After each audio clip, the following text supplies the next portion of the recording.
I'm gonna show y'all how to preserve food for 20 plus years. This is hands down one of the best ways to preserve food, and I'll get into all the reasons why, but first, make sure to subscribe to my channel for more homesteading content. So let's dive in. This is my Harvest Right freeze dryer. And it is an investment, there's no doubt about it. But in terms of nutrition and shelf life, the freeze dryer beats any other form of preserving food, whether it's canning, which can last just a few years, or dehydrating, which can last longer, but it's also a lengthier process if you're gonna do it in the oven or even a dehydrator. One of the best benefits about using a freeze dryer is that you are retaining the most nutritional capacity by freezing it first and then dehydrating. So the way this works is it freezes the food, and then as it starts to dehydrate it, it's sucking out the moisture. The setup is pretty simple. We have the medium-sized freeze dryer with the oil-free pump. We chose the oil-free pump simply because if you're gonna spend the money on a freeze dryer, it's so nice to know that we don't have to run to our local Tractor Supply to pick up oil. And if we ever needed to use this in an emergency situation, we don't have to rely on oil in order to use this. I just have this set up in my garage because it is pretty noisy when it's turned on and running. And I have a blue bucket down here that I use to catch the water from the tube. So that bucket and tube is where the excess water comes out from the freeze dryer when it is dehydrating from the frozen state.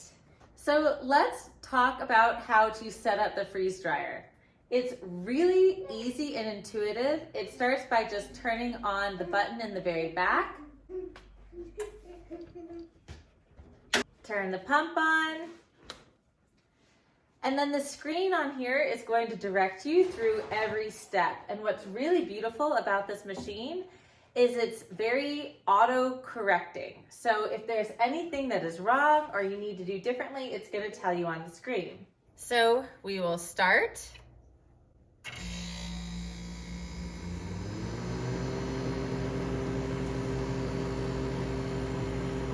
Now it's going to start cooling the chamber. It's going to take about 15 minutes before we can load it up with our trays of produce to be freeze dried.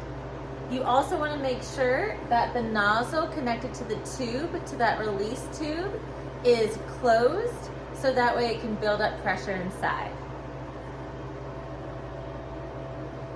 Now, one major strategy you can always take, regardless of what food it is that you want to freeze dry, is freezing it in your freezer first. Load up the trays, put them in the freezer, and that's going to cut down on the processing time of actually freeze drying. All right, it tells you exactly what the next step is, including to close the drain valve, which I already did right there. And now I'm going to load before I press that button continue. It's as simple as just loading up these frozen trays of broccoli. They have been frozen for 24 hours.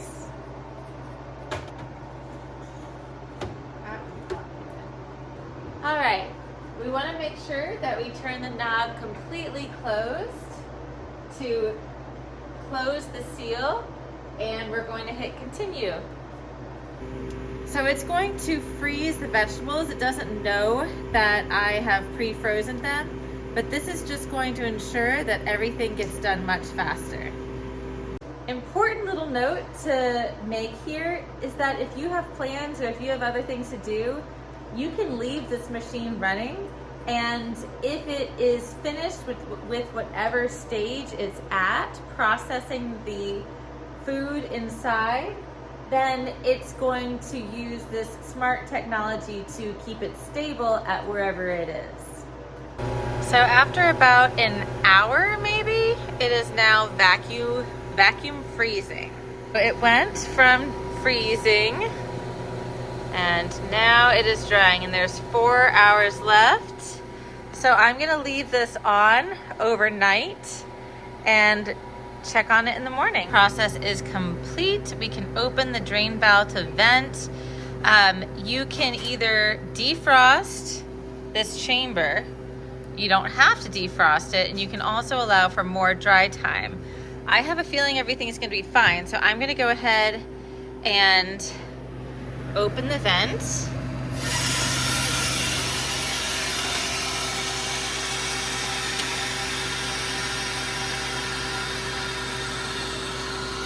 And as I do that, pressure is going to be released from the inside, so that way I can open this, just like so.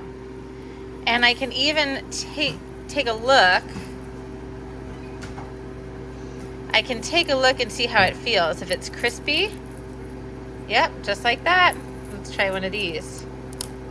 Look, totally breakable. I don't need any more dry time, so I can go ahead and take all of this out. It is time to unload and store. I'm going to show you how I'm going to store them in Mylar bags. Now when I'm taking these out, they're very cold because I didn't choose a defrost. I'm going to have it defrost after I take these out. So I'm just using a rag to hold these trays. Wow.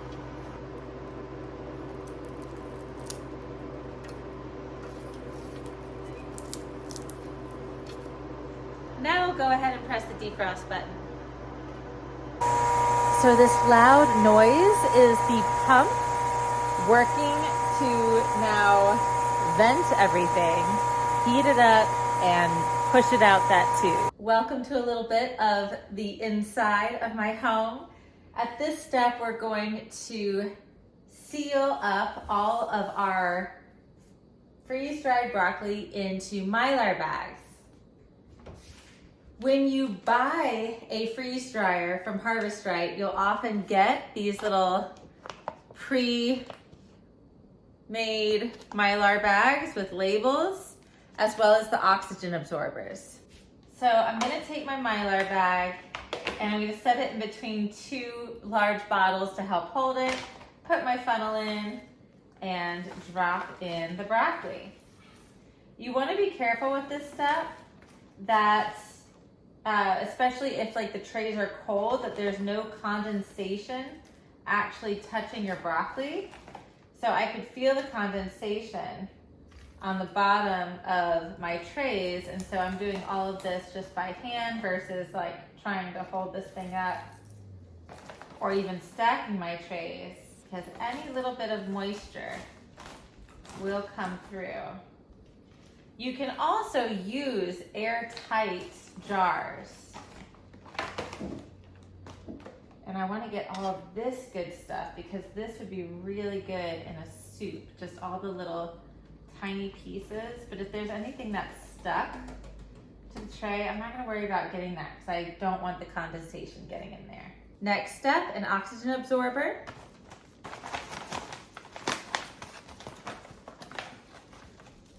So it looks like that. And I'm going to now seal the top. This is plugged in, this sealer. And there are these little notches right here that I'm going to try to seal above. So that way when it's time to open, I can just rip open them using those little notches. So I'm just gonna line it up. I have the settings on here for 6, and I'm just going to press down until the light goes off. And I'm gonna do a second seal. And you can feel it, hot. That's it. Now it's just time to label this and put it to the side. I just finished freeze drying all of this broccoli and storing it in these Mylar bags, but now I'm gonna show you some other things that I've freeze dried and how I've stored them. Corn was probably one of the easiest things that I could freeze dry because I literally just got a bag of frozen corn from the grocery and put it right into the freeze dryer. So I have put an oxygen absorber in here with this airtight lid. I did the same thing with these frozen berries I did not put an oxygen absorber in there, and I just realized that the lid was slightly open, so now they're starting to get soft. Tastes like a chewy gummy or candy. That's what will happen when they start to absorb moisture, of course. But it's good. I'm gonna leave these out so we can eat these. Potatoes. Freeze drying potatoes is my new favorite way of storing potatoes because we love mashed potatoes. And I've dry packed canned, I should say, potatoes like this. And I have found the texture to not be as fluffy and nice when cooking them into mashed potatoes. This is a great way, canning them, if you're going to just like bake them or roast them. But the freeze-dried potatoes are awesome. And I just mashed my potatoes first before freezing the trays and putting them into the freeze dryer.